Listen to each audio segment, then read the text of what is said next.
A day after the police told Kenyans to report any sighting of wounded men seeking medical help following the botched attack on Baure military camp in Lamu, a man showed up with a gunshot wound at a Voi hospital nearly 300 kilometers away from the scene of attack. Yes, we have an individual in custody. He showed up we arrested him in Voi. He had a gunshot and he claimed that he sustained that gunshot in South Sudan.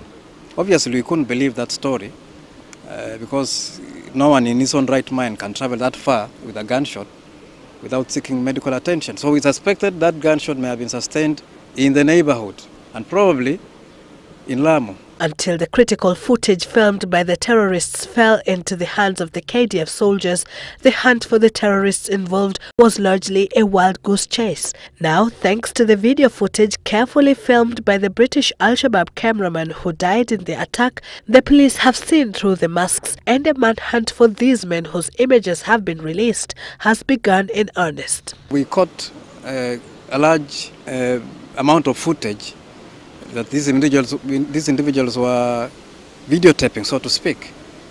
And arising out of that, we have been able to identify how these terrorists were preparing themselves and how they wanted to tell the world how they went about that nefarious business. Boynet was speaking at Port Reitz in Changamwe, Mombasa County. Meanwhile, the Interior Cabinet Secretary, who was in Kajiado to attend the funeral of one of the soldiers who died in the Baure attack, said the government is narrowing on the Al-Shabaab financiers with investigations into the 85 suspected individuals and organizations whose accounts were frozen going on. Kaiseri said 13 money remittance firms, popular as Hawalas, have so far been found to have no terror links.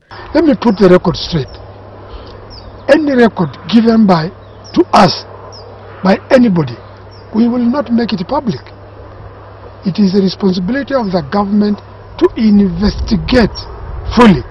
And so, we have received so many leads. The government also claims to have made a major stride in the war against terror with the return of recruits following the amnesty call issued after the Garissa University attack in June. I want to take this opportunity to thank the young men who have heeded my amnesty and they have returned. Now they are undergoing rehabilitation with the security organ, and roughly more than 200 youth have returned. Sylvie Chebet, Citizen Weekend.